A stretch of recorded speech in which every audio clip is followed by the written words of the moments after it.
X Limited forfeited 100 equity shares of rupees 10 each held by Mr. A for non-payment of first call of rupee 2 per share and the final call of rupee 3 per share.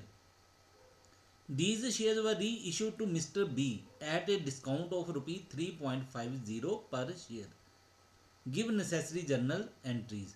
तो ये जो question है इसमें आपको क्या कहा गया है कि एक एक्स लिमिटेड नाम की कंपनी है, उसने क्या किया, 100 इक्विटी शेयर्स जो थे उनको जब्त कर लिया, उनको फोरफिट कर लिया, जिनकी एक शेयर की कीमत जो है वो 10 रुपये बनती थी। और ये शेयर किसने लिए थे, मिस्टर ए ने।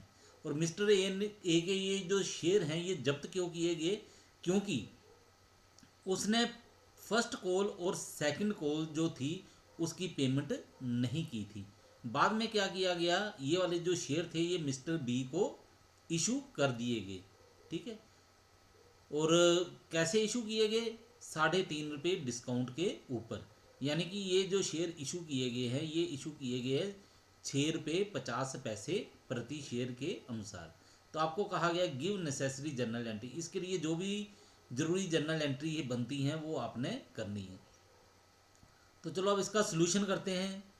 तो ये देखना, यहाँ पे मैंने जर्नल एंट्रीज की हुई हैं लेकिन नरेशन नहीं की है, ना ही जर्नल का प्रोफॉर्मा तैयार किया है। लेकिन आप लोगों ने क्या करना है, पेपर में आपने जर्नल का प्रोफॉर्मा जरूर बनाना है और नरेशन इसकी ज़रूर करनी है। बिना नरेशन के आपको नंबर नहीं मिलेंगे।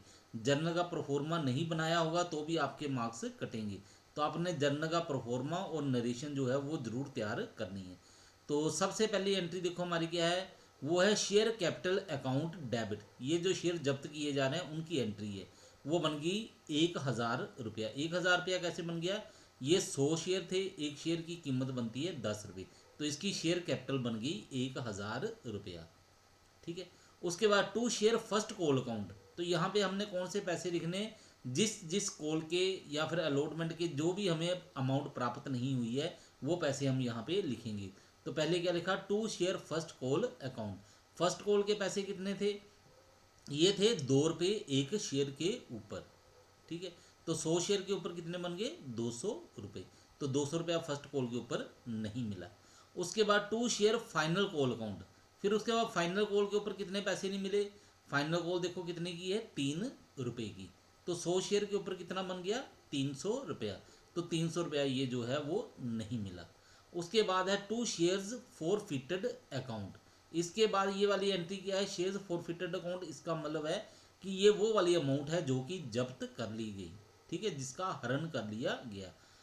यानी कि ये जो जिस व्यक्ति ने एप्लीकेशन दी थी, ठीक है, शेयर्स खरीदे थे, उसने पेमेंट नहीं की, ये वो वाला पैसा है जिसकी पेमेंट कर दी थी। अब ये पैसा जो है उस शेयर होल्डर को वापस नहीं मिलेगा। ठीक है, अब ये क्या होगा, ये जो 500 रुपये है ये कंपनी के पास जमा हो जाएंगे। कंपनी ये जो पैसा जो है उस शेयर होल्डर को वापस नहीं करेगी। तो ये 5 रुपये कैसे आए, देखो 10 रुपये का शेयर था, उसने कौन से पैसे नहीं दिए, 2 रुपये जो है फर्स्ट कॉल के और 3 रुपये फाइनल कॉल के नहीं दिए, तो 5 रुपये नहीं दिए। तो इसका मतलब बाकी 5 रुपये उसने जमा करवा दिए थे। ठीक है, 10 रुपये का शेयर था, 10 में से 5 रुपये नहीं दिए, तो इसका मतलब 5 रुपये तो उसने दे दिए हुए हैं। तो जो उसने जमा करवा दिए थे वो जब्त हो जाएंगे। तो 100 शेयर के ऊपर बनता है 500 रुपया। तो 500 रुपया ये जमा हो चुका है, ये अब जब्त हो गया। इसके बाद क्या कहा गया, इसके बाद कहा गया कि ये जो शेयर थे मिस्टर बी को इशू कर दिए गए 6.5 रुपये के हिसाब से। एक शेयर की कीमत 6.5 रुपये बनती है, तो 100 शेयर की कीमत कितनी बन गई, 650 रुपये। और ये जो 3.5 रुपया है ये क्या है, ये डिस्काउंट है। और यहाँ पे हमने डिस्काउंट नहीं लिखना है, इसको यहाँ पे लिखेंगे शेयर फॉरफिटेड अकाउंट।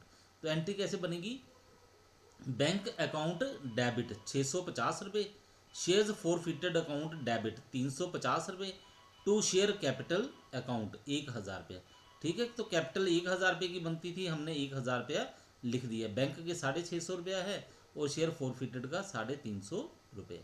ठीक है, ये 350 क्या है, ये डिस्काउंट है।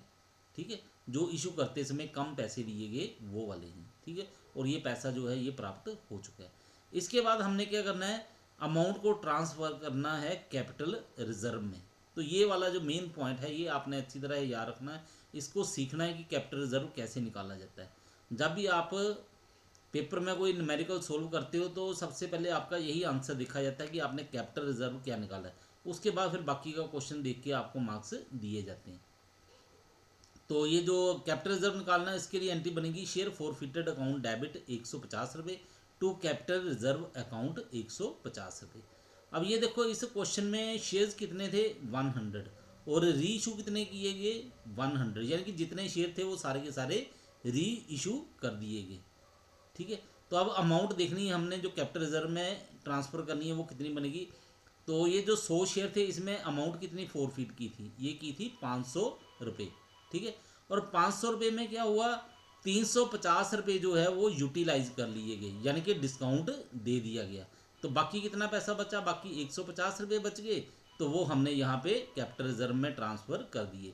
तो ये 150 कैसे आया 500 माइनस 350 रुपये, तो ये 150 रुपये आ गया, ये आपका आ गया कैपिटल रिजर्व। ओके।